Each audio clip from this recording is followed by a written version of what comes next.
going to kick off on this webinar, which is Maximising Engagement with Healthcare Professionals in collaboration with the wonderful Medics for Rare Diseases. And we're really excited to be running this, as we know it's kind of a challenge that comes up time and time again for patient groups, no matter what the size, no matter what the resource. Sometimes it can just be really difficult to actually drive that engagement and start those collaborations and find people in the first place who are interested and want to help with driving research, driving anything really with your rare disease forward. Everything works better in this community when we collaborate, and we really want to show you ways that you can practically do that at whatever level that you're working at. So if you're not familiar with Find a Cure, welcome to our webinar. I'm Philippa and I'm the projects coordinator, and I'll be hosting today's webinar. And we're a UK rare disease charity that is building the rare disease community to drive research and develop treatments. And we really want to put patients at the heart of everything that we do. And our vision is that everything that happens in this community is made together with patients and for patients. And alongside the webinars that we run an empowerment program, which is consisting of workshops, e-learning resources, a patient group mentoring program. And it's kind of to fill in these 4 goals here, which are to help you build and grow your organisations, to support your patients and families, to get ready for research if that's what you want to do, and to raise awareness for your rare conditions. Now, today we're joined by some excellent speakers. Firstly, we've got Dr. Lucy Mackay, who's the CEO of Medics for Rare Diseases. Before, we'll be joined by Karen Harrison, who is the Support Services Manager at Alex, the Leukodystrophy charity. And then finally, we've got Vic Smith, who is the Operations Manager at Addison's Disease Self-Help Group. And after this brief introduction from me, Lucy's going to be kicking us off with some guidelines for maximising engagement with healthcare professionals. So these should be kind of really practical, step-by-step things that everyone can really get involved with to kind of build their strategy towards that engagement. We're then going to be joined by Karen, who's going to be talking about what they do to engage with healthcare professionals at Alex TLC, before Vic is going to be talking about her tips of partnering with and supporting medics. Finally, we've got some more experts joining us for our panel discussion at the end. So we're going to be joined by Amanda Cordell from the EOS Network, Nuala Summerfield from Schinsel-Gideon Syndrome Foundation, and Robert Mitchell-Thane on behalf of Global Liver Institute. So without further ado, I'd love to introduce Dr. Lucy to talk through some guidelines for maximising engagement with healthcare professionals. Hi, everyone. It's Lucy Mackay, and I'm really grateful to be here. Thanks for the introduction, Philippa, and thank you, everyone, for joining me to talk a bit about this. So I'm Lucy Mackay. I'm the CEO of Medics for Rare Diseases. I think I know lots of you in the audience, and thank you for being here to listen to me today, as well as for us to be able to learn from each other. My background is that I grew up in the rare disease advocacy world. My mum is no longer here, but she dedicated her life and our family's lives to not only the MPS Society, but many other rare disease charities. Some people here may have known her and hopefully benefited from her knowledge. But here in the UK and around the world, in memory of my late brother and so many families we had the honour of sharing time with, I studied human genetics at the University of Nottingham and went on to study medicine at Barts and the London School of Medicine and Dentistry in the East End of London.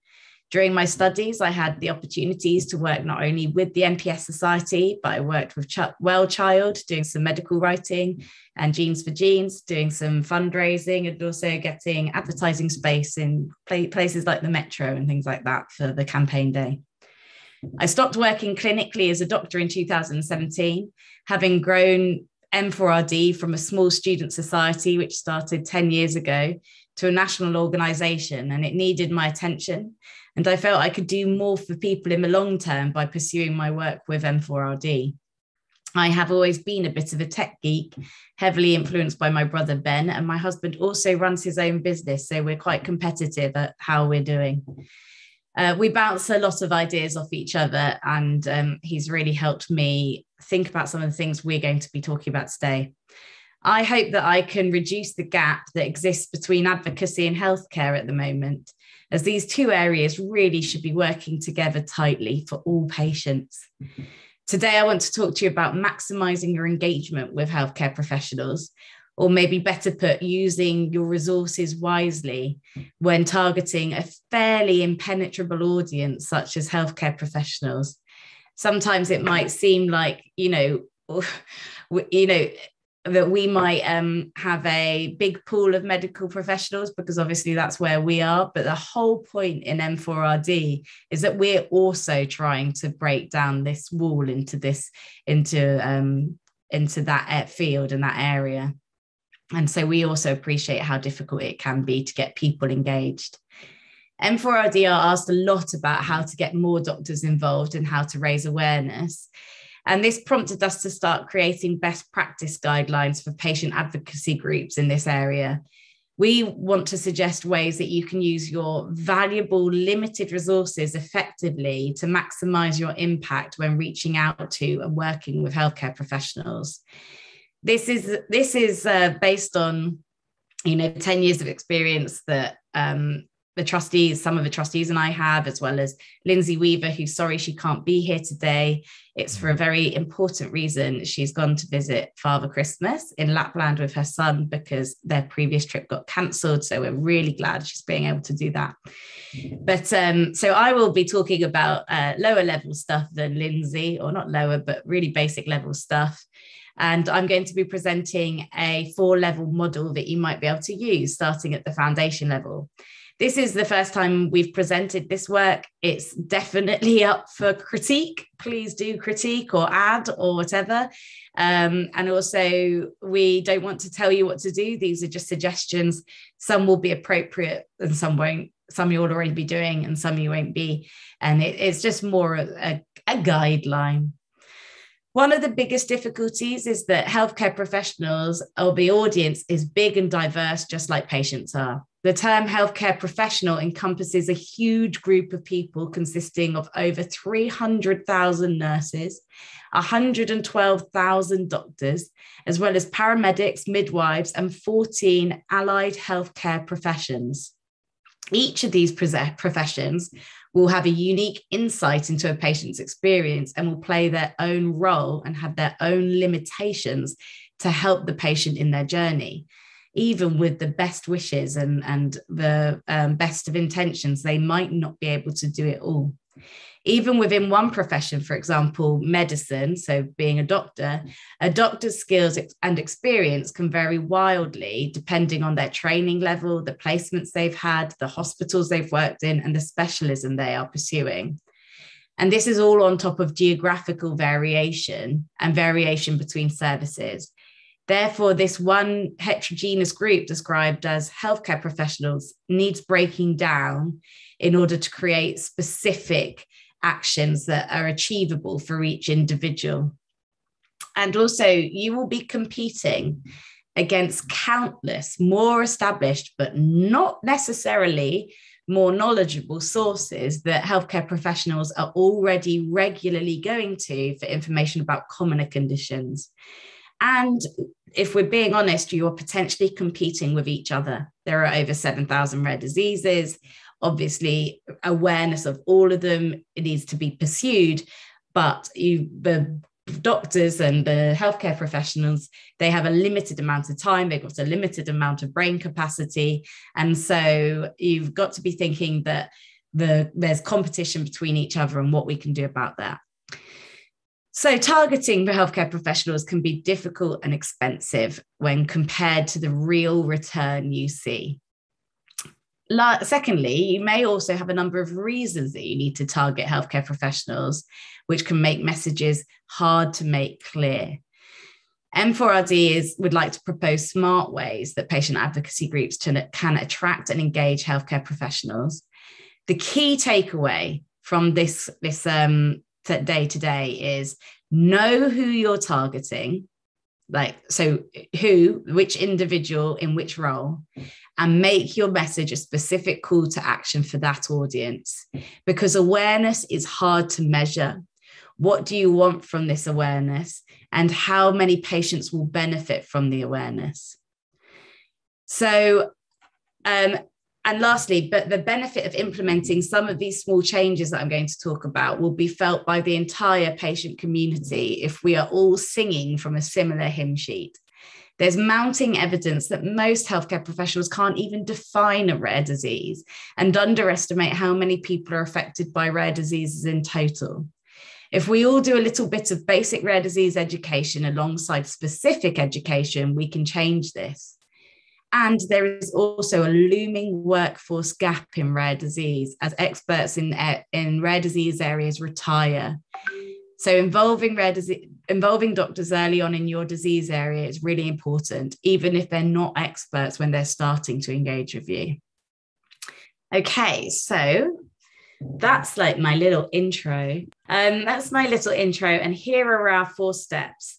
So at the bottom, you've got in the internal operations level. It's at the bottom, but it's the foundation. It's really, really important. The next is organization level, then looking externally, and then up here, working with the NHS, government, NICE, and that kind of thing. Your learning objectives are to appreciate the way that healthcare professionals usually access their information, define the 4 levels of healthcare professional engagement mechanisms that I've just said, and list possible actions at each level that you could do. Hopefully you can achieve level 1 next year and achieve level 2 the year after and engage with M4RD. Just some definitions before I go any further. Healthcare professionals. HCP means healthcare professional. A medical student is pre-qualification. They are not a doctor, they're not being paid, and they have no license to practice.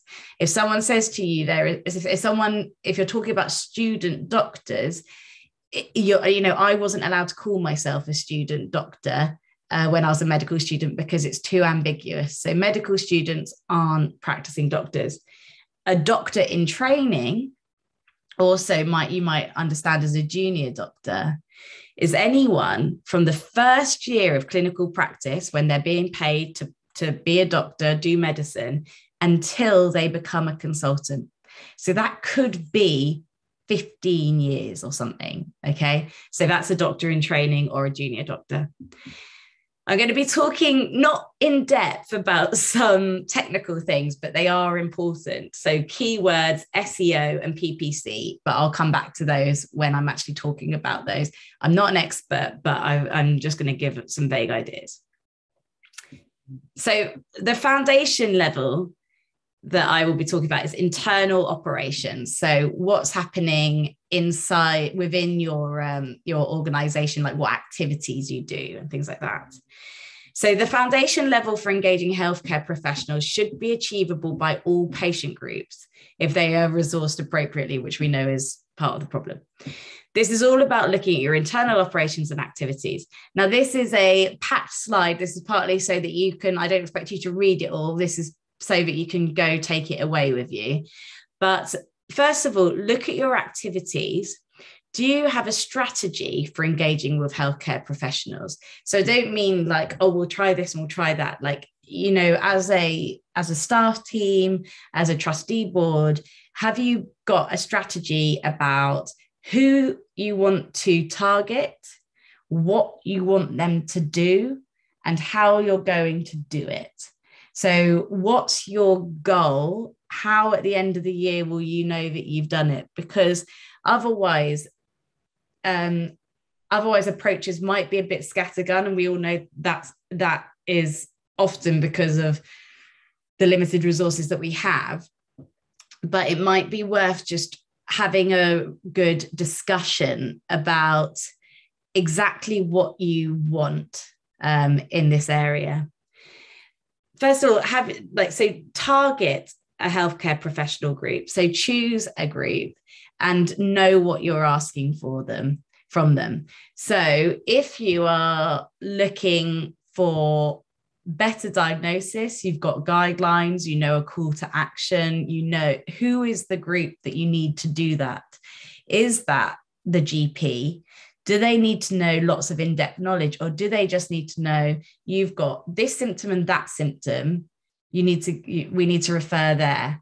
Could you engage solely in that area? Are there other groups that you could tag onto? So say you've got a condition where autism is a problem, but also so are some other systems that are affected. could you look at autism guidelines, or could you look at could you work with autism societies and things like that to be able to tag on your education in that area? And then also look at other healthcare professional groups that will deal in that area, maybe speech and language, and look at specifically what will someone who works in speech and language be able to do? Are they in a position to diagnose, or are they in a position to manage? In general, I think that when we're looking at healthcare professionals, you're really looking at roles within rare disease rather than each individual. And what I mean by that is, are they a diagnoser? Are they a coordinator? Or are they a treatment giver, a treater? And then are they a specialist? You don't want to be supplying the same education or the same awareness information to all four of those. And in some cases, it's the GP that is going to be the first person to raise the flag. But in lots of cases, it's more likely that the GP's gone, I don't know what this is. We need to pass this over to pediatrics, for example. And then you need to be looking at secondary care pediatrics, but isn't a specialist. I'm hoping that isn't too detailed, but I guess what I'm saying is, who are you looking at and what do you want them to do? What's the call to action? I'm just going to check. If it is too much, just let me know. Alan says, sometimes it's worth noting that it might be worth skipping the local GP to look at awareness further up the line. So this is exactly what I'm saying, that in many cases, we perceive GPs as having not diagnosed, but they would never have diagnosed. And actually, they made the referral. It's just that it's taken 4 months for pediatrics to pick up that referral. So the perceived barrier is GP, but actually they've done exactly what their role can allow them to do. And actually the bottleneck is further along the line when it comes to that diagnostic process, for example. And and are you being specific enough? So, for example, I mean, off the top of my head, spontaneous coronary artery dissection, I've just done a podcast on it. These are patients who have a heart attack. They have all the normal symptoms of having a heart attack, but they don't have the risk factors for why people normally have a heart attack. And so the people that they need to engage with are paramedics and frontline, so emergency medicine clinicians and healthcare professionals, nurses, and even, to an extent, things like admin to say, yes, you do work in admin and you do see a lot of patients, your knowledge is valuable, but you don't necessarily know that this person isn't having a heart attack just because they're young female and, don't have diabetes and don't have hypertension. So what they have is they know who they're after. They're after that specific group who might turn a patient away, saying it's anxiety or it's a stomach bug or whatever. And then they're asking them something. They're saying, if in doubt, troponin to rule it out. So without getting too specific, that's a certain blood test. And so they're saying, look, there are other causes of heart attacks that aren't due to the common cause. If you're in doubt and someone looks like they're having a heart attack, just do the blood test, rule it out, and then So it's they know their target audience and they know their specific call to action for them. And I think that is maybe going to get bang for your buck. Obviously, there is so much more to learn about, but I guess we're going for pragmatism in this talk. I hope that's all right. Okay, so coming on to, and I know there's some people on the panel and in the audience who have some really good examples of this. Does your website have a professionals section? I put professionals because what does that mean? I don't know. But does it have a professional section, a healthcare professional section, a medic section, something like that? That say I was on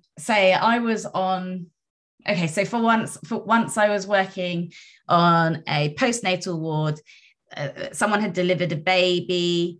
Everything was fine. I was just doing the check on the baby. There were no problems, but the mum just said, oh, I've got neurofibromatosis, type 1, I think. And I said, oh, okay. Thank you for letting me know. I'm just going to check if there's anything I can do. What am I going to do next?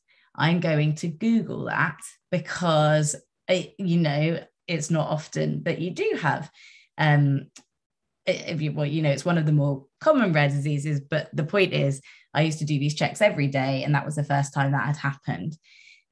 And I think if you go to a website, you're basically going to go on and go, where's the section for me? Just like if you're on I don't know, John Lewis or something, and you're looking for, I'm female, I'm going to a conference, I'm looking for a nice dress or something, I'm going to go to the women's section because I know that's my section. It's exactly the same. And the secret to this is it might be the same information, but what it needs to be is curated for that healthcare professional.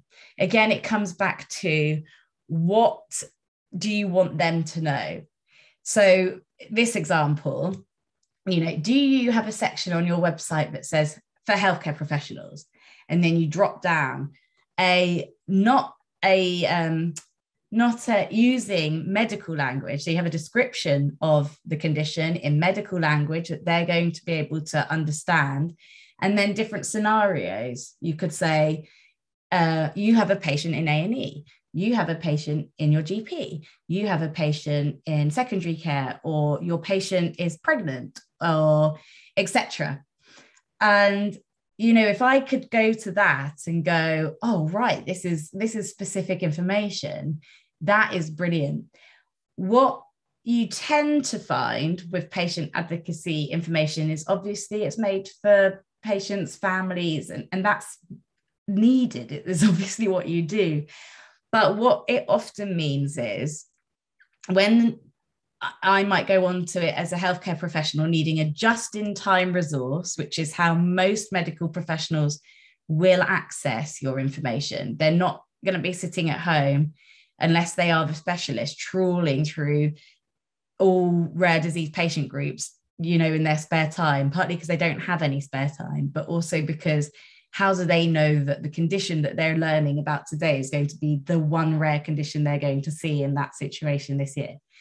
So actually what they're going to do is they're going to access information just in time when they need it. So if they then go to your website and they go on and the information is, this is a X-linked condition, and then a diagram about how it's inherited, etc. And they've got to scroll and scroll to the bit where it's relevant to them. They're going to click back. That's what they're going to do.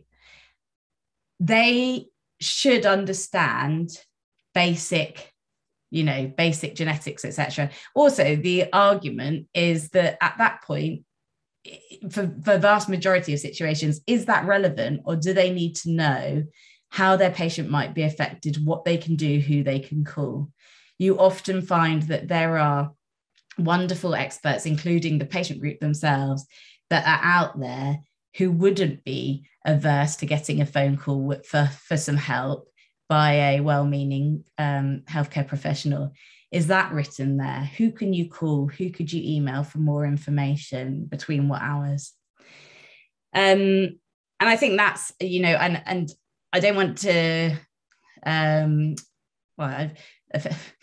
should I call people out? I don't know. But I know that there's some people on the call who have got this on their website. I don't know if anyone wants to come in and say anything about what they've done. Hi Lucy, it's Vic here. Vic. Hello from ADSHG. I'll promise to share this in my little section and show you what we do and what we've put together.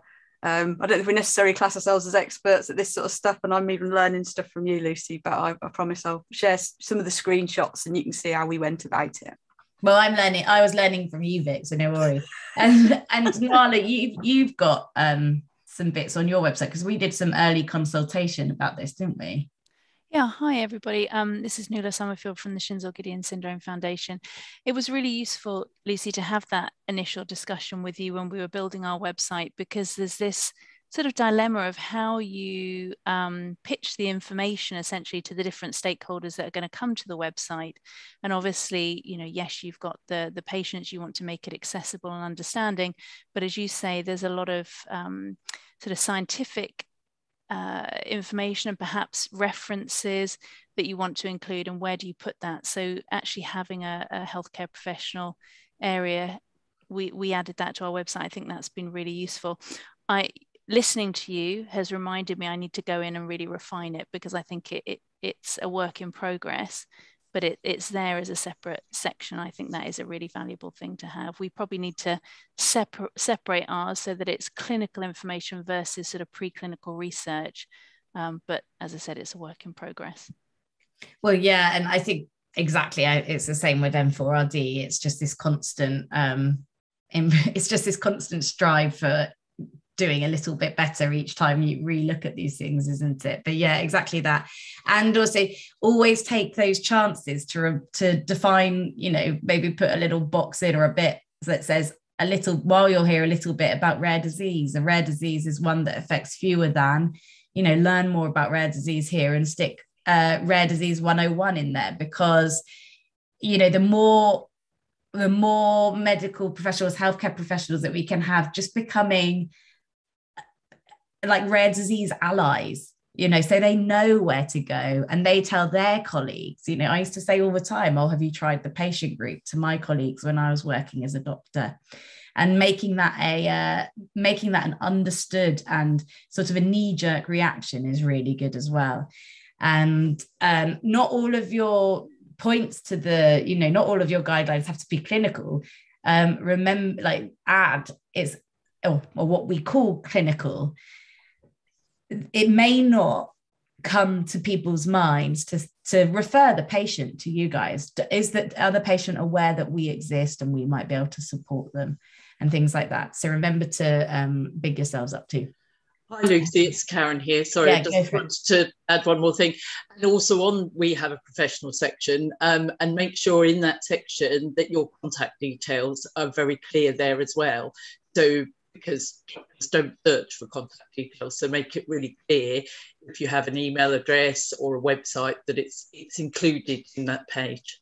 Yeah, exactly. Very good point. So, and then I guess going on from this, when looking at social media, create healthcare professional dedicated social media materials, and make sure you follow appropriate medical school societies and royal colleges. So royal colleges are the colleges that doctors have to get membership to in order to become registrars and in order to be to practice, and they follow their guidelines and are monitored by the colleges. So that, you know, there's a Royal College of GPs, there's a Royal College of Surgeons, Medicine, Royal College of Physicians, Royal College of Pediatrics and Child Health, which is where the BPSU sits. Same for nursing, there's the Royal College of Nursing, the RCN, same for midwifery, same for speech and language, physio, etc. So these are really good places to engage, first of all, but at the very least level, follow them on your social media. And if you are creating content that is directed towards those healthcare professionals, at them, link them, make sure they know about it, and start get in their brain sphere. The same, so for medical school societies, for every medical school, and there's more every year, I think there's 45 now in the UK, there will be a medical school society for pediatrics, cardiology, endocrinology, renal, transplant, neurology, psychiatry. Follow these people. I've got to speed up. Follow these people as well. Have you engaged with Medics for Rare Diseases and the Student Voice Prize? In the discussion, we can talk about people who have done that and it's gone really well, and they end up, hooking a student and then keeping them forever. What digital content do you have for healthcare professionals that's sensitive there for their level of knowledge and time restraints?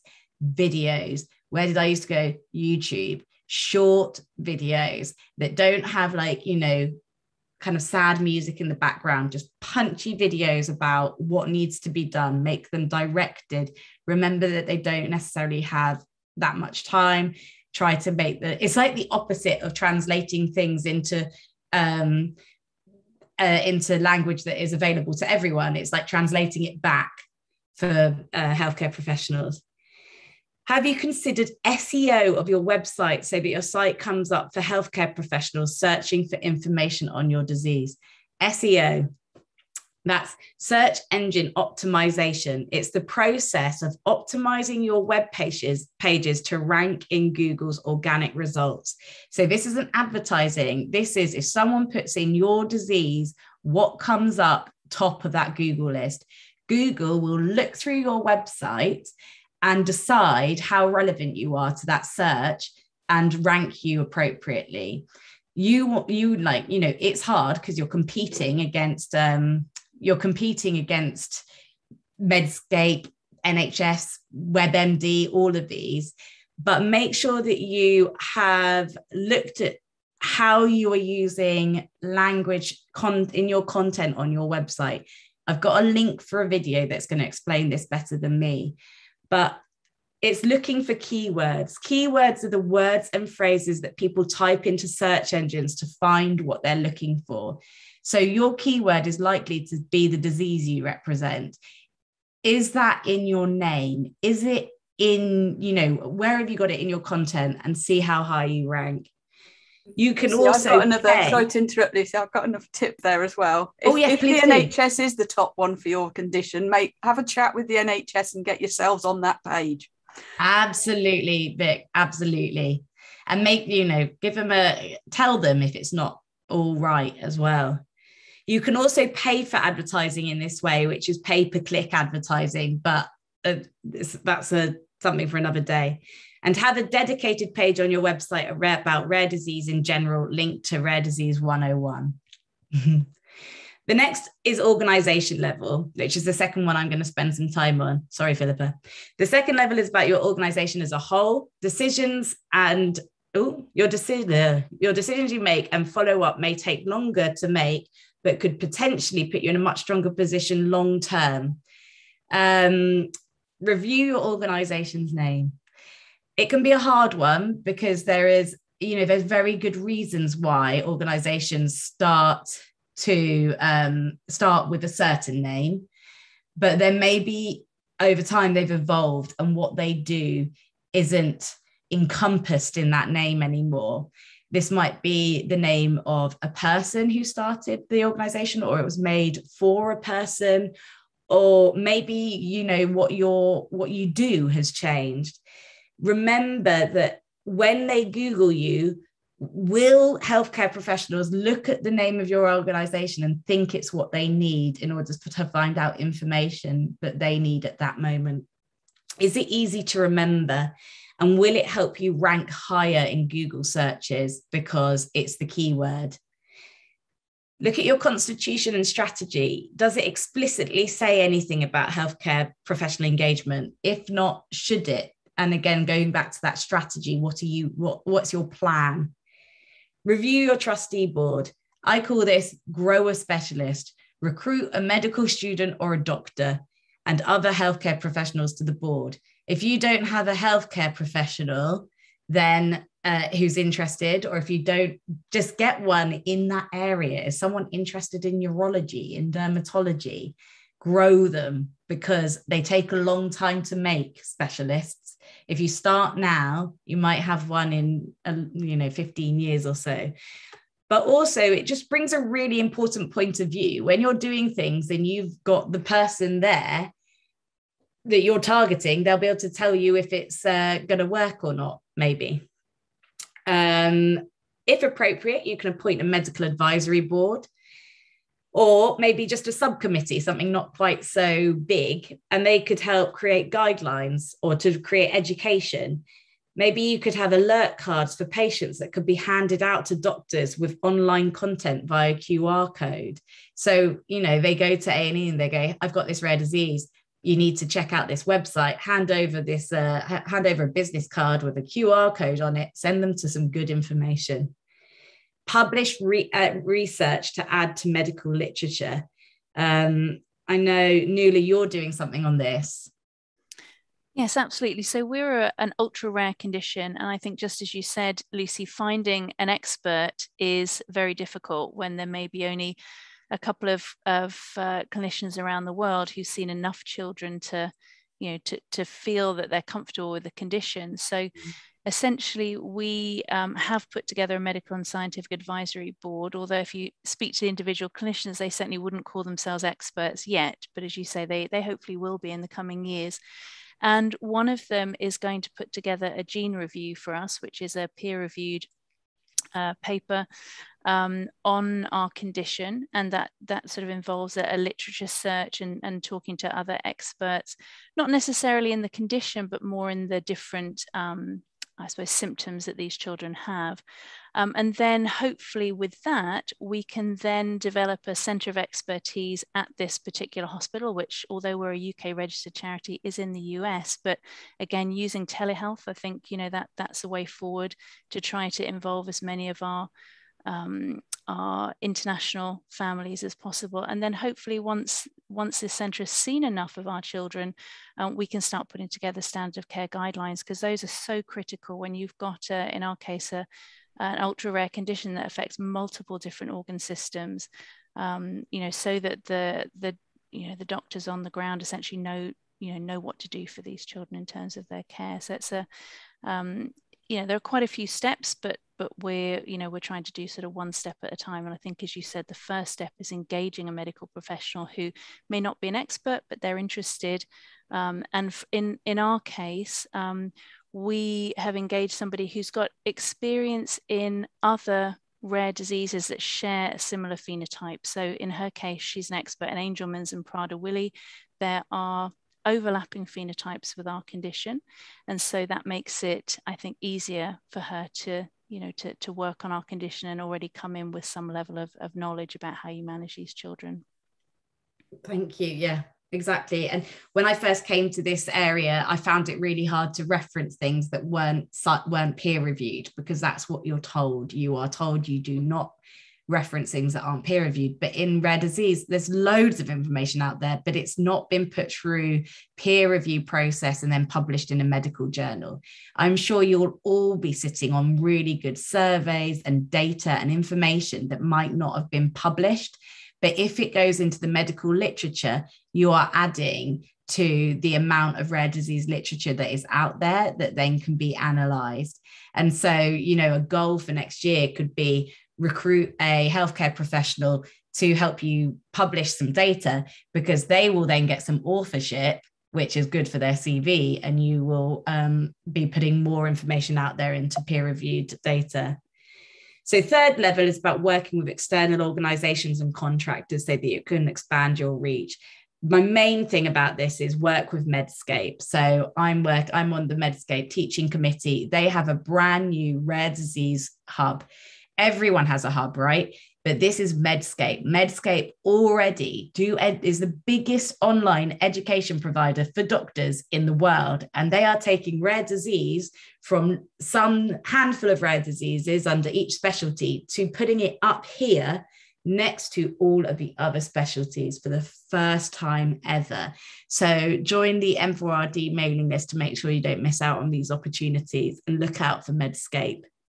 And then you can use external contractors to work on that website stuff, so SEO and advertising. And if you need help with keywords, so what people might Google, but means you want them to see your stuff, come to M4RD and we can maybe help. When provided with teaching opportunities, try to signpost towards M4RD, because we can help keep healthcare professionals on this learning stretch that they're going to go through. and add resources to the M4RD library.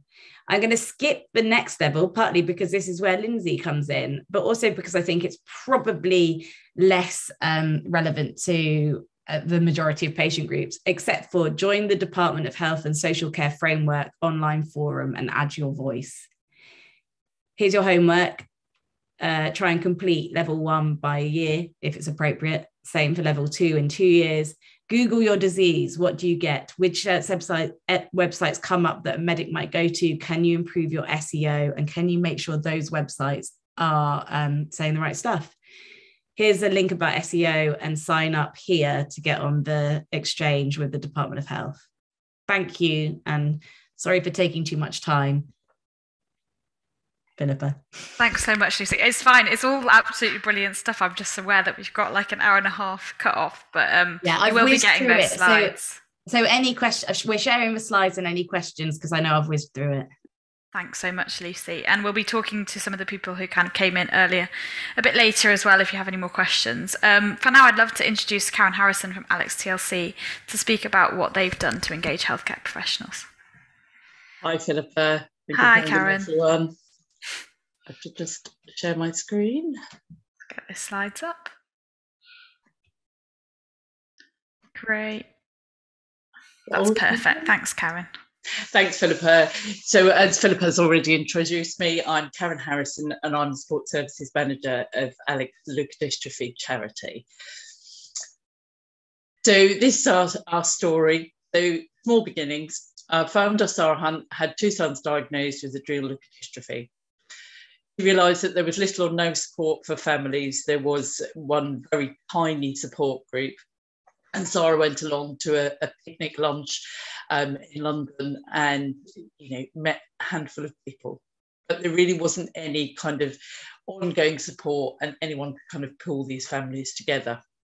So she decided that she was going to set up a registered charity. So lots of work behind the scenes, and in 2004 ALD Life was registered with the Charity Commission.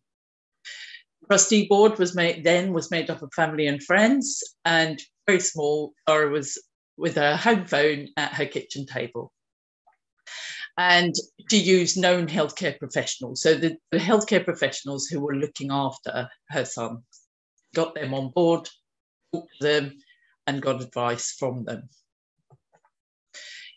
So leukodystrophies, this is a group of diseases that we support, rare genetic conditions, and they affect the white matter of the brain and spinal cord. They're degenerative conditions, they cause loss of function, and they affect children and adults. They're very severe diseases. Often in children, they will pass away before they're 10. Adults are also very severely affected. They can live all their lives until, say, they're 40, and then suddenly they start to deteriorate. They're life-limiting conditions, and they're really, like most rare diseases, really horrendous conditions. So families need lots of support. So the charity then began to grow. So we employed an admin and fundraising person because we realised that we needed money to grow. If you haven't got money, you can't grow. So Sarah opened the first charity shop in South London. We then grew the shop business, and now the shop business actually supports all our core costs. Obviously, the pandemic was a bit of a learning curve for us, having to furlough lots of staff, etc. But we made it through. We made use of all the government grants, and we currently have 5 shops. I've known Sarah since 2002 when my sons were first diagnosed with ALD, and we built up an instant friendship and been friends obviously now for many years. I formally joined the charity. I was looking to go back to work and read the newsletter, and they were looking for a project manager. So I quickly put my hand up and got the job, and haven't looked back since. So we realised that we needed to build on the relationships we already had. So I had brought doctors in who had looked after my sons. But we realised that actually we needed to expand our reach. So we decided that the first port of call was to contact other organisations, have a look, see who was supporting them. Could we work together? Were there clinicians that they were using who could also help with us. And through that, we got quite a lot more doctors on board. We asked for introductions. So we asked doctors we knew very well, we asked them to introduce us to their colleagues in Manchester, in Birmingham, wherever around the country. And never be scared to ask. I think that's the key element in all of this, is age-old phrase of don't ask, don't get. Just, as long as you're polite in your ask, just ask. As Lucy touched on, you need a strategy. So you need to know what you can offer. So what is your unique selling point? What can you offer to families and professionals? And really tie that down. So for us, it's support, absolutely support, first and foremost. We do get involved with pharmaceutical companies, we do get involved in clinical trials, but we don't actually fund any research. We haven't got enough money to do any real meaningful research. We do surveys, etc., but no actual kind of getting involved in clinical trials. We leave that to the pharmaceutical companies because they're the ones who can do that. But for the families, it's peer support, bring them together with other families. That helps with feelings of isolation. It also helps to ensure that we pass on hints and tips every day. For professionals, they're all really busy. They can't necessarily spend an hour on the phone supporting family. Even allied health professionals such as physio and OT, they've probably never heard of your rare disease. So you need to help them to understand, does this disease deteriorate very quickly? They need to try and be one step ahead. So you really need to tie down and talk about what you can do to help the families and the professionals. Collaborate with other charities. So I've worked a lot with Lucy from Medics for Rare, and also for Vic, who you will hear from later. One of our conditions has Addison's disease. But we aren't the experts in Addison's disease, they're the experts in Addison's disease. So we've done a lot of work together. Now, going back to money, grants. Start with small grants. Do specific fundable projects. Get your families involved. So do they have any skills? Are any of them fundraisers? Do you think anyone has the skills to help you do these grant applications? The other thing is get quotes. So get quotes from your families as to how you've helped them. Get quotes from professionals if you can as well. That strengthens your application, and it shows that you can do and deliver what you're saying you're going to deliver. We do a lot of advocacy. So we connect families with specialists. Often when you're diagnosed with a rare disease, you won't be a specialist in the hospital. Even if you're seeing a tertiary hospital, you still might not find a specialist. Liaise with those doctors, talk to your doctors and say, I have a family who have been diagnosed. Can you see them? Can you help them? For many years, I've attended the LD clinic in Bristol, and to begin with, I went along and I just used to sit in the waiting room and chat to families who were coming for their appointment. Now I'm an integral part of those consultations. So I pick up on the support needs for the family and really help the doctors.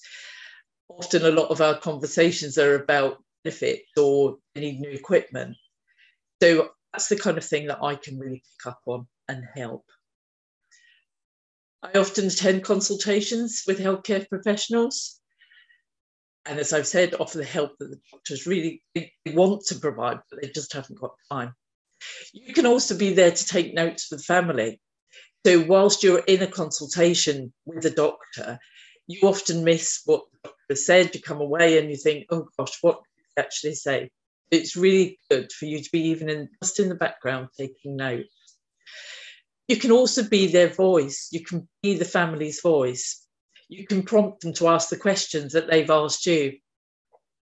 You can also help with if the family needs care and support and equipment. You can use your expertise, you use your experience to help those other families to ensure that they're well supported.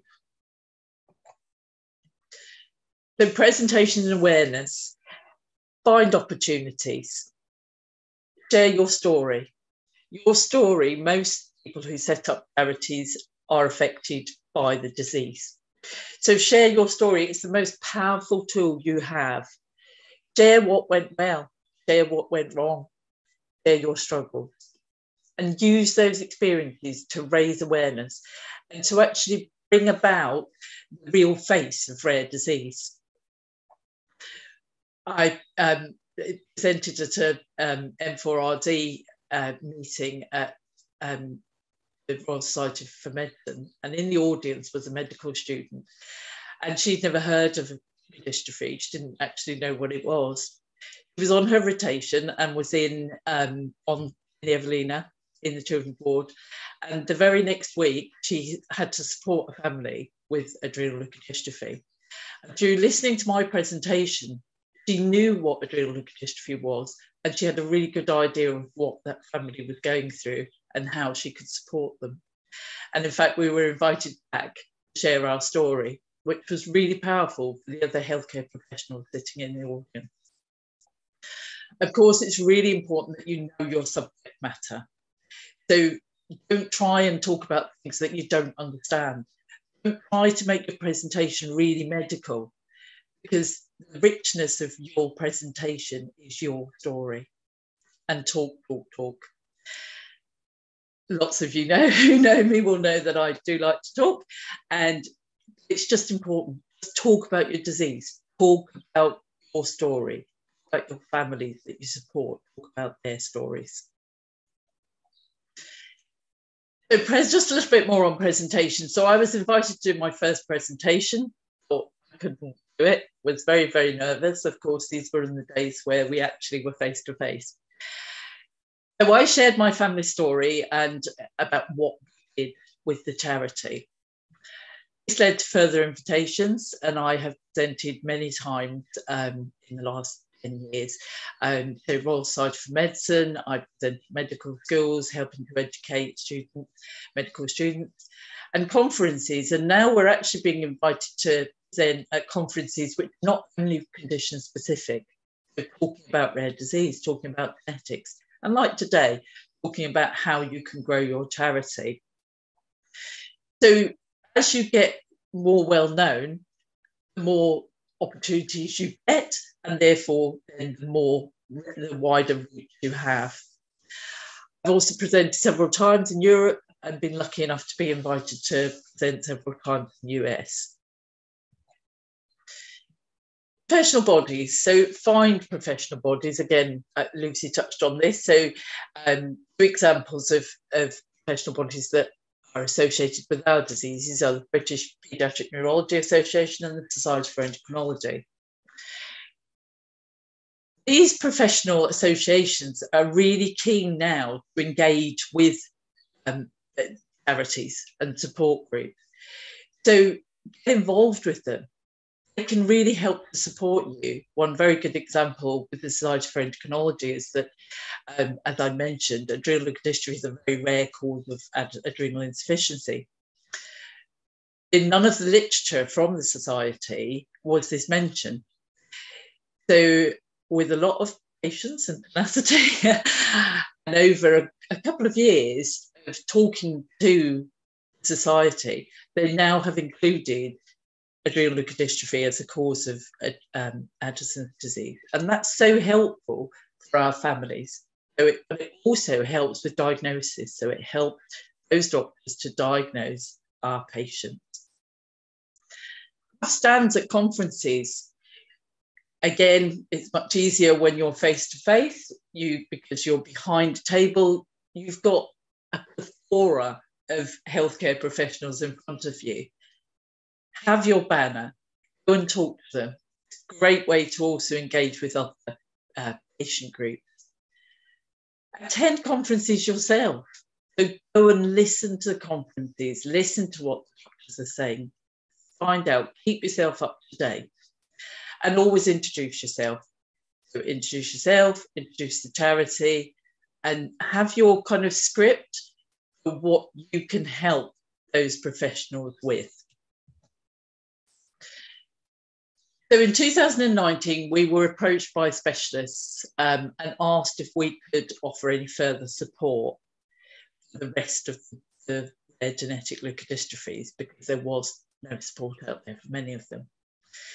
So suddenly we'd gone from supporting 2 diseases into in excess of 90. Believe you me, this was a scary point. So we worked with lots of different healthcare professionals because we needed to expand our knowledge. We needed to suddenly understand all of these different leukodystrophies. Our overarching theme for being able to support these kind of 90 odd conditions is that most leukodystrophies have the same symptoms. So that commonality. So even if you haven't got the same leukodystrophy, actually, you're probably going through a very similar situation. So we realised that we could actually support them.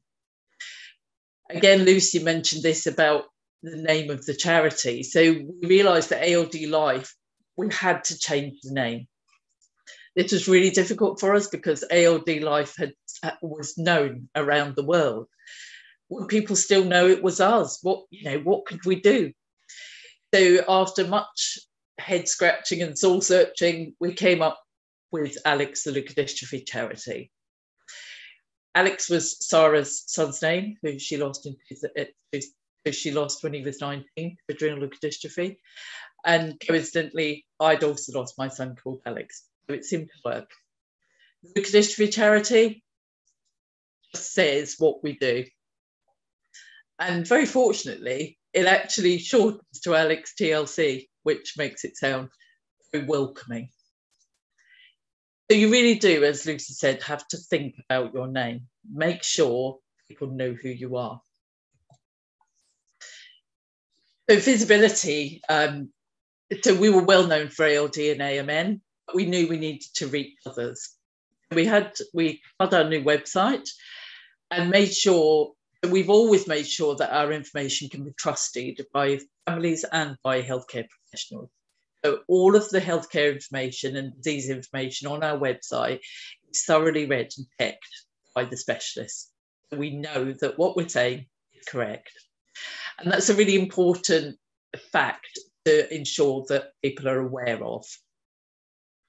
You need to use social media. We've always veered away from having Facebook groups only because they take so much moderating. I'm a member of many Facebook groups for leukodystrophies, and often there's a lot of shocking advice given from families, well-meaning families, but it's not quite correct. So if you are going to have a Facebook group, even a post group, you need to make sure that you can moderate that group and ensure that all of the information that's being put on there is correct. We also need to raise awareness amongst healthcare professionals that actually we'd expanded our reach. So again, spoke to the professionals that we were already involved with, asked for introductions, did lots of campaigning, contacted hospitals to let them know that we now did this, we went on visits. So just getting our name out there. And then Google AdWords, which again, Lucy touched on. So we realised that we needed to elevate our online visibility. So what we did was we outsourced to a professional search engine optimization specialist. They look at the keywords and gave us a search optimized website, because this is vital. So like Lucy said, when someone puts in your disease name, you come up at the top. So we outsourced professional help, Google Ads, to tailor specific phrases and search terms. So we went through all of the things that we thought people would Google, and the professional magically waved their wand and there it was. So, make sure the niche words associated with your charity, the misspellings, shortened versions, you need to think of everything. The other really good thing you can do is affiliate with other organisations to help spread your messaging. So, you know, contact Medics for Rare, contact lots of different, Find a Cure. All of these organisations can really help to improve your online presence. And keep your website updated with current and relevant information. So try and add things to your website, maybe just in your news reel, have a news reel. And then it makes people realise that actually this website is looked after. This is an active charity. If you've not updated it for 2 years or even 6 months, people think, oh, well, are they still working or not? So that's really important. Even if it's just a really small piece of news, just keep it updated. Link people back to your website. So on social media, link back to your website, because the more people that look at your website, the higher your ranking appears in search engines. Now, I know many of you listening today will be small charities and you're thinking, well, we can't afford that. There are grants to help fund individual projects. And at the moment, anything online and virtual are really getting attention from funders. So search for those grants and get them in and just keep trying to plug, because it's so, so important to get your visibility online as good and as high as it possibly can be. So in 2020, we were approached by some doctors because a new NHS service for leukodystrophies was being commissioned. This was going to include specialised clinics and a registry. We were invited to be the patient voice, which we were really, really pleased about. And we're actually an integral part of the development committee. Our main aim was to ensure that this service really did meet the patient's needs. So we'd always wanted to have a specialised service, and kind of it was on our huge wish list, but kind of thought that it may not happen. Of course, the pandemic hit and we thought, oh gosh, we're going to lose funding. But fortunately, our wonderful doctors have kept hold of the funding and the service should start mid next year. So Sarah and I thought we know what the patients want. And then we thought, well, do we really? So we produced a survey to ascertain what patients really wanted, and we compiled a report so that we really knew. We'd asked our families what would be important for them. So the service is called the IWMD service, so the Inherited White Matter Disorders, which is a different name for leukodystrophies. We used our experience to model the service and the registry. So we knew that our families if they were going to a specialist clinic, they would want to see a number of health professionals. So they might want to see their neurologist, their endocrinologist, their ophthalmologist, their physiotherapy, occupational therapy. And that's really important because there's going to be 3 paediatric clinics and 2 adult clinics. Now, this is still going to mean that people may have to travel quite a distance. So to make it worth their while, they need to know that actually that day they're going to see lots of healthcare professionals. The registry is also so important for getting a natural history of the disease, finding out which treatments work. The registry is going to be patient reported as well as clinician professional reported. So that'll be really good to be able to compare how the patient is feeling about their treatment and how they're doing, as opposed to how the professional reviews them, because actually they can sometimes be quite different. The other key thing that we wanted to ensure in the registry was that the impact of leukodystrophies on all family members is heard. We all know that a lot of us have struggled with mental health over the past couple of years. And that isolation that we've all felt, actually, that's what rare disease patients feel every day. They feel isolated and their mental health is often very badly affected. And it's not just the person who has the disease, it's the parent, the carer, the wife, the children. So that's really important. We were also asked to lead on the development of the information and on the website. So that's mainly because we are the people who talk to the families. We know how to talk to the families. That's not saying that doctors don't, but we know how to get that information across. We've also been asked to be in attendance at the clinic to help and support the families. We're really, really excited about this service and so proud to be involved. I've got some take-home messages. So introduce yourself and what you do. Make sure that you're visible, you're there. Face-to-face is easier because the best conversations often happen in the coffee breaks. As we all know, virtual meetings are what we're doing. So use the chat function. Talk to people, say hello to them. So if you have listened to a presenter, for example, chat to them and say, I'd like to know more. Can we arrange a meeting? Can we chat through email? Get their contact details. And follow up immediately. So once the meeting's finished, send them an email so that they don't forget who you are. And offer to get involved. So if you see a conference coming up or a meeting coming up that you think you can bring something to, ask if you can do a presentation. Also, get involved with question and answers. Ask questions. Tell people what you're doing. So keep talking and talking. My last take-home messages are, don't be put off by a no. I probably made this sound like it was really easy and we just gathered all these healthcare professionals and they were all there knocking at our door. That's not true. We've had lots of, no, I haven't got time, no, I'm not interested. So you just have to kind of, take the hit and move on.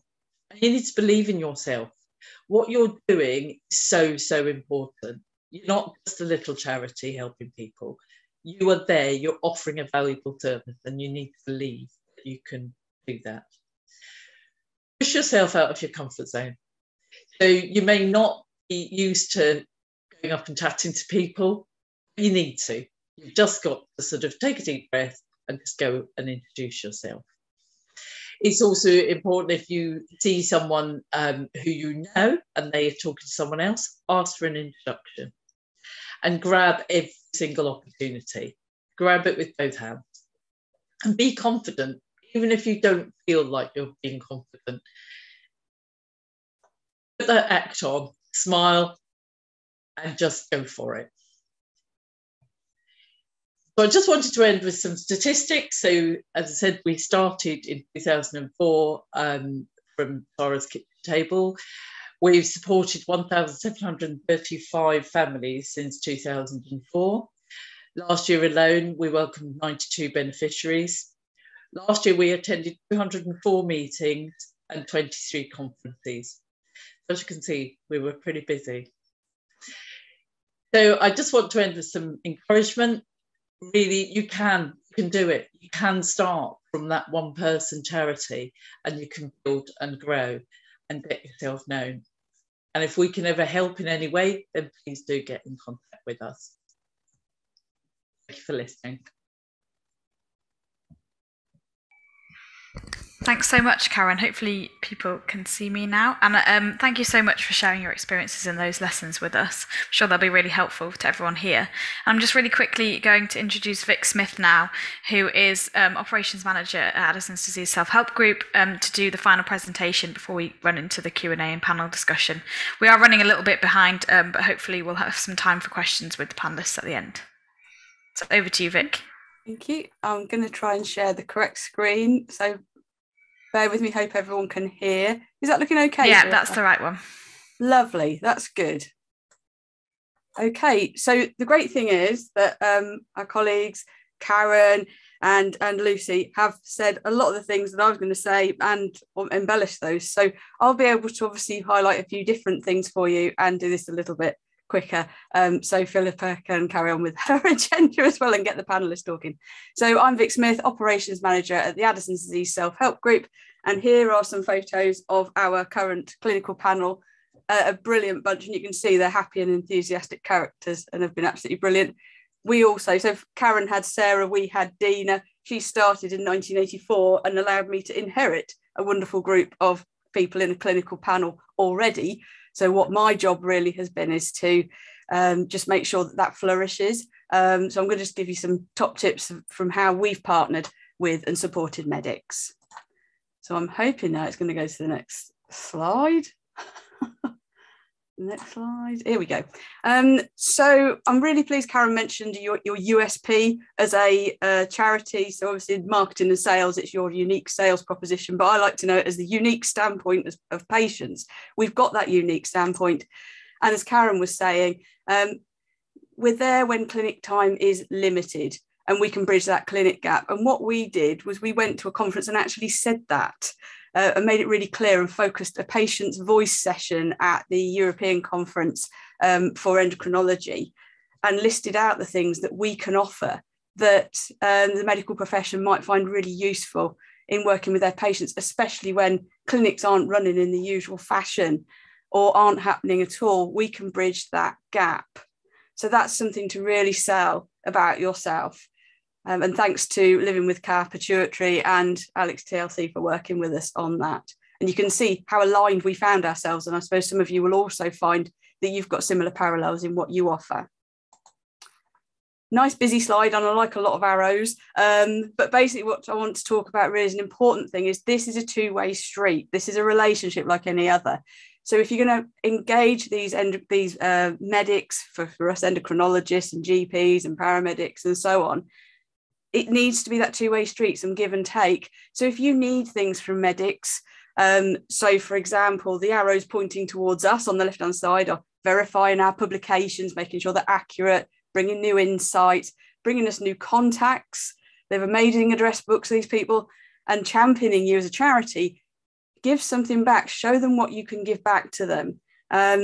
Quick access to patients to support research, training sessions for them and their colleagues, quick access to patient ideas to help shape new guidance, to help shape what they're doing, attending medical conferences to enrich their learning, inputting into the development of solutions that serve patient needs. So we recently did that with the new steroid card, for example, and supporting their career progression. As Lucy was saying, we want to take these people who are interested in our particular areas of healthcare and encourage them to stick with it and show them how interesting it can be and how much work there is still to do. And ultimately, when you've built that relationship up, it's important to make sure that you invite them to be part of your charity, whether it's your clinical panel, on your trustee body or something more informal. Invite them to write for your website, invite them to take part in your events and show a lot of gratitude. It's really important, the gratitude side of it as well. Big them up for what they've done for you. It all helps with the relationship, doesn't it? Showing that gratitude, involving them and asking them to get involved with the things that you're doing. So on that note, and looking back to what Lucy said and my promise that I would talk about what we did, particularly for medics on our website, this is our medics button. So Lucy mentioned have something on the front of your page that goes through, and we've chosen to order it by COVID at the top. That's a big deal for us. Information for paramedics and A&E, and information for clinicians. So I'll go into a bit about how you can order it as well, because it'll be unique to your situation. And our menu goes down to a secondary level for paramedics, so they've got extra things to go and look at. So that's how ours looks. Creating a medics area, we've had some brilliant advice from Lucy and from Karen as well. Start with some inspiration, and by inspiration I mean see what other organisations are doing. You don't have to start from scratch. There's a couple of charities we love, and we love what they're doing, and they do provide us with lots of inspiration. Identify the top 3 things your community wishes medics knew, the things that medics tend to show they haven't known. So if they've gone to the GP and you've found that your members haven't got the care they needed, what were the things that you would have wanted them to know first off? And identify the top 3 things that medics ask you most when you do work with them. Keep the menu bars at the top of websites to 7 items max. I think there's a lot of research on this, but just try and keep that minimised, because Lucy was talking about, they need to be looking for the information fast. You need to make it whizzy so they can get straight to what they need. But that's my top tip there. And look at different ways of ordering it. Is it by specialism, as Lucy was talking about? Is it by topic, or is it by importance to your community? And consider having a special landing page. If you think the menu is going to be too busy, just on the right here, we've got a little page that has some wider sections in, and they can look for what they want and then click on it. So that's another way to pack even more information in there. And as Lucy said, it could be information you've already created, or it could be new things. Once you create your menu, you'll realise what your gaps are. So draw it on paper, prepare all the information, and then get it online and think about the special information you need to give medics. And as Lucy said, in their sort of terminology they're familiar with. And talk about this new section on Twitter. So make sure that they know that it's there and can go and explore it, and share it if you're at conferences and events. The other thing I would recommend on the medics section is have a get involved page. So give them suggestions of how they can get involved with your charity. So they may not have considered that. They may just be at that point looking for a bit of information. But our suggestions are, maybe they want to set up a hospital meeting for people with your condition. They might want to involve patients as educators. They might, for us particularly, we were interested in helping us contact their local paramedic unit for our paramedic training sessions, or lead or conduct research into adrenal insufficiency. That's what we're really interested in people doing, getting them at that starting point in their careers, getting involved with us straight away. Share our materials in waiting rooms with patients, share your story. So let's get medics talking to us and sharing their stories with our patients, and asking them to attend one of your events. Be cheeky, be bold, and ask the question. It's the old don't ask, don't get. So in summary, and I've whizzed through, but the slides will be available. Promote what you can do for medics and their patients, and build a two-way relationship, really important, and show gratitude by celebrating that partnership. Create a medic area with prioritised links and topics, menus of 7 items max or landing pages, and think like a medic when designing pages. So just as Lucy said, find out what they need and how they need it laid out. You'll be surprised. And add a get involved page to attract more medics to take an interest in your organisation. If you're interested in seeing more of what we do, there's a set of links there, and they'll obviously be on the slides when they come round as well. And as Karen said, always happy to talk to people if they need a bit of help. We're not necessarily the experts in the field, but we've tried our best and can always sort of talk about what we've done if it'll be helpful to you. So thank you very much. Great, thanks, Vic. Even though I don't know if you can see me right now, I can't see myself, but oh, there I can now. Even though you kind of whizzed through that, I think it was really helpful, and you really covered a lot in that short space of time. So thank you so much, and great to see kind of your top tips for creating that website section, as that's something that's quite achievable for everyone, I think. So it'd be great if you could just stop sharing your screen, Vic, so we can see all of the panelists together on the Zoom stage, as it were. And we've got about 10 minutes or so to answer some questions and get everyone together in the room. And I can see some quite specific questions in the chat, which I think the speakers might be able to go in and kind of answer themselves, especially the ones that are a bit more specific to certain people. For the time being, I kind of have some questions, and I think Lucy might too, to kind of give to our panelists. So the first question I wanted to ask you guys is, you've talked about kind of what worked, but I was wondering if you had any things that have really failed and what you learned from that, and whether you learned that that was something that wasn't necessarily right for your patient organisation. I was talking to Robert about this yesterday. I'm not sure if he's still in the room, but he kind of gave an interesting answer to this yesterday, and I wondered if anyone else had anything to say as well. Okay, thanks, Philip, and good afternoon to everyone. I think this goes back to exactly what Lucy said in her presentation. Know your audience. So we tried to reach out to GPs.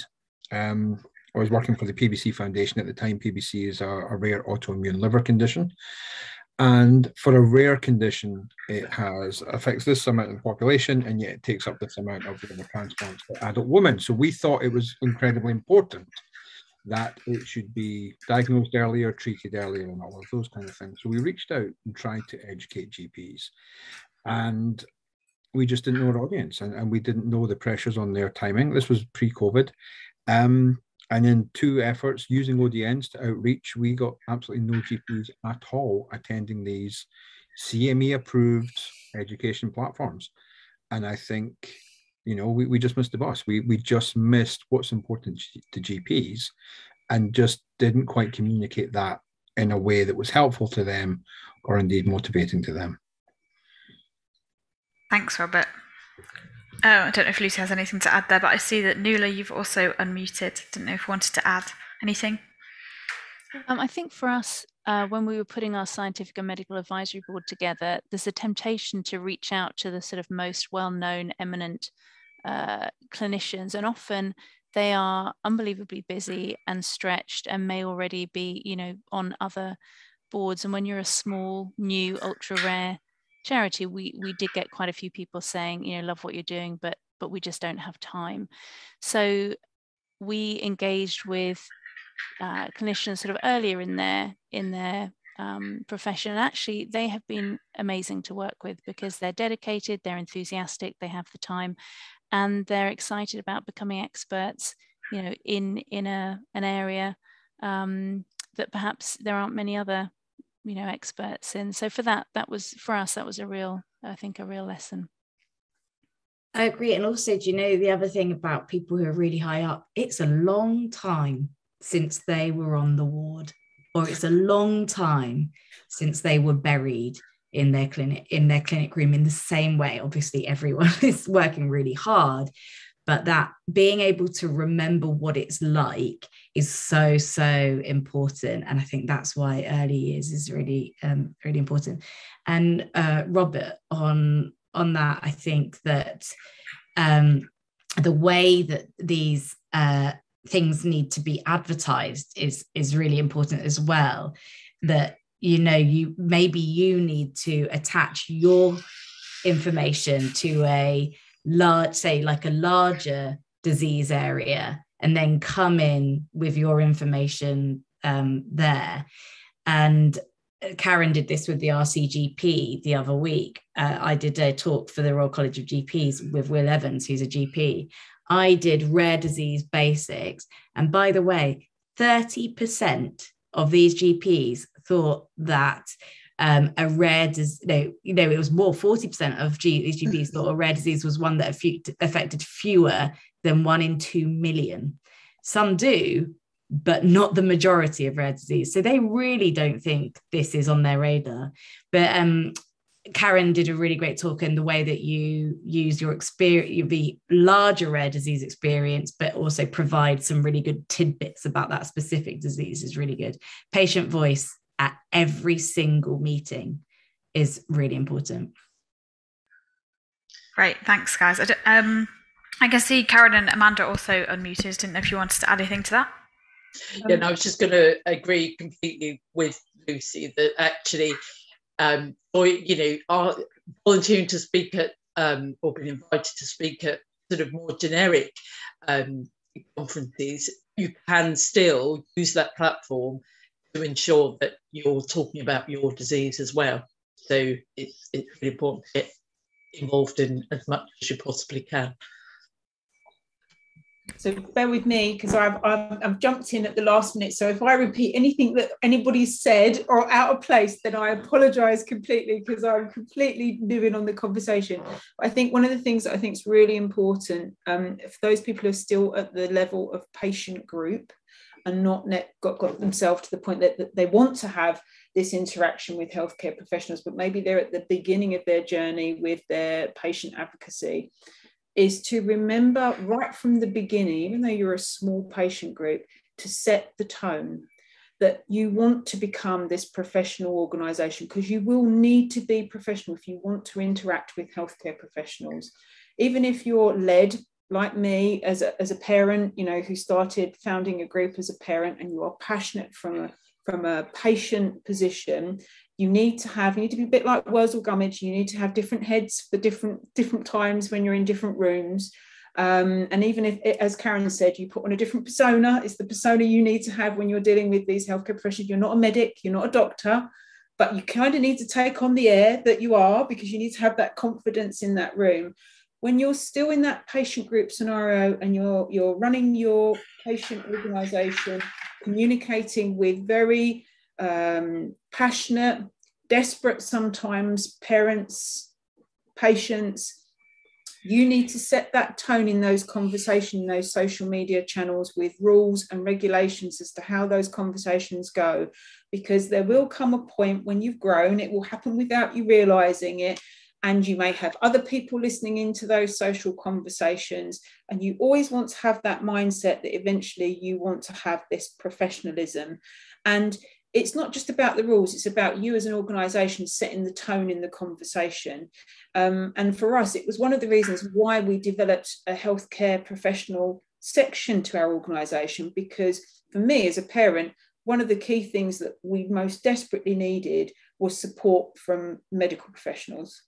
You know, we needed an expert, even if they didn't have the knowledge and the answers to be able to solve our problems, we needed to be supported. And that was a real issue. And whilst it's lovely and supportive for people who are suffering daily with the problems that we're all facing with these rare diseases, to commiserate every day does not help us live with it.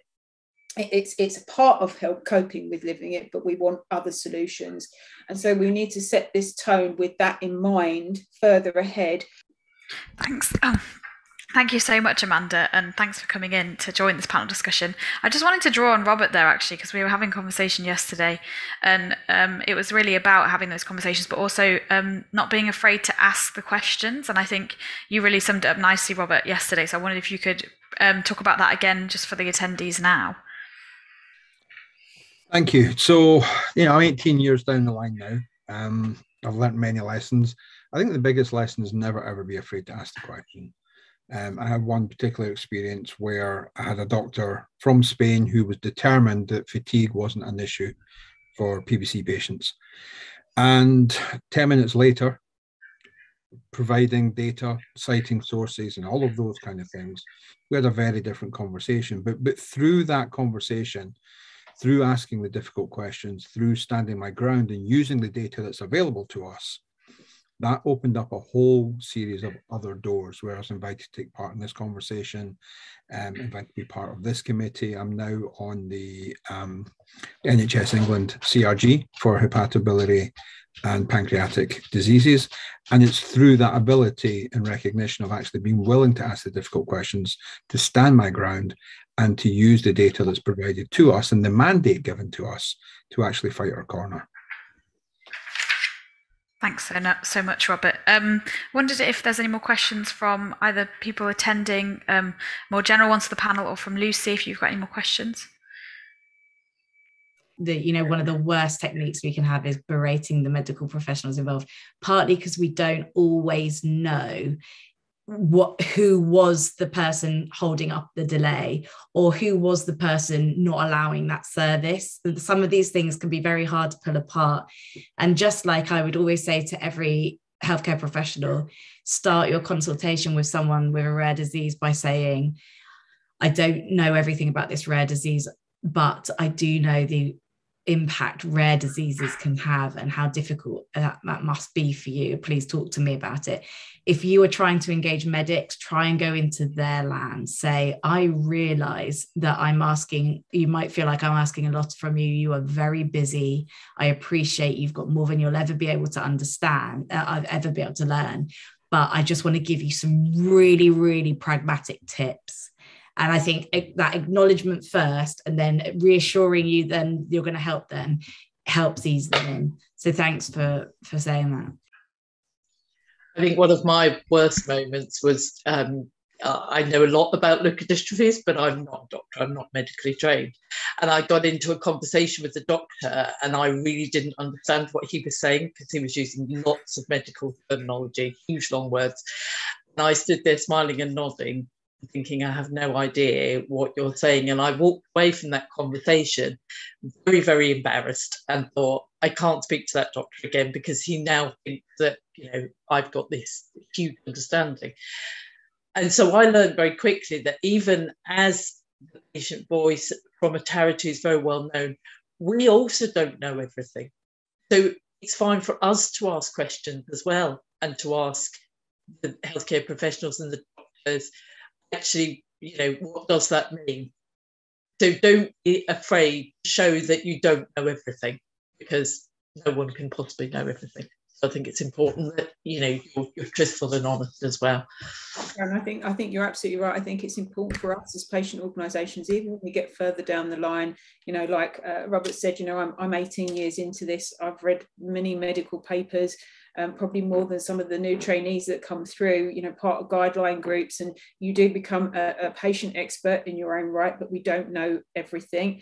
And it's important to be humble where necessary, and to ask for help. I think, when you do get your key set of healthcare professionals around you, if you are, I think respectful is really important. You need to start that respectful relationship from the beginning. Remember that you are incredibly busy. I don't think they often realise quite how busy we are as patient advocates. I think if they did, they'd be completely overwhelmed by that as well. But they are busy, and I think it's important to remember that this is your disease area, and for you are incredibly passionate. It's your one focus. For them, this is just one disease area, and it doesn't matter how passionate they are about you and supporting that disease area, you're just one of many that they're trying to deal with. They will try and portray that one-to-one support with you when they're talking to you, but the minute they set out of that setting, they are then having to deal with everything again. And one of the key tips I would say is always be poignant in your conversations, your relations with them, your emails, because they get swamped all the time. Don't be put off if you know you've got a relationship with the healthcare professional and you've sent an email and you don't get an answer. It doesn't mean that they're not talking to you or they're ignoring you. It just means that they get 100, 200 emails a day and you've slipped down the list. They may have even starred you, but unfortunately they've probably got 100 stars and you've just got lost. And just send a polite reminder. Sorry, and I'm sure my email might have got lost in the masses, and immediately you'll find that you do get a response and they'll be so apologetic. It's not intentional. So don't be put off by that. Obviously, equally, don't bombard them with 10 emails because they won't appreciate that either. But yeah, it's not personal, is what I would say to you. If you don't get a response immediately from someone, it's just their workload, and you are just one of many issues that they're trying to deal with. And they'll appreciate that from you, that you have reminded them. They won't be annoyed, is what I would say. Thank you so much, Amanda. And Karen, if you just want to add a final comment, and then we'll round off. One really quick one that I meant to say in my presentation. So attracting healthcare professionals, obviously Sarah and I used to prepare the doctors who were around us with our children. Also talk to the families that you support. They have a really good, helpful doctor. So ask your families for introductions, to those healthcare professionals who've been really helpful with them. Thank you so much. And thank you to all of the people who came on to speak today and on this panel now. I'm really enjoying seeing the positive feedback in the chat, so make sure you check that out as well. And I'm so glad that you found this really practically helpful as well. That's really what we're trying to do here.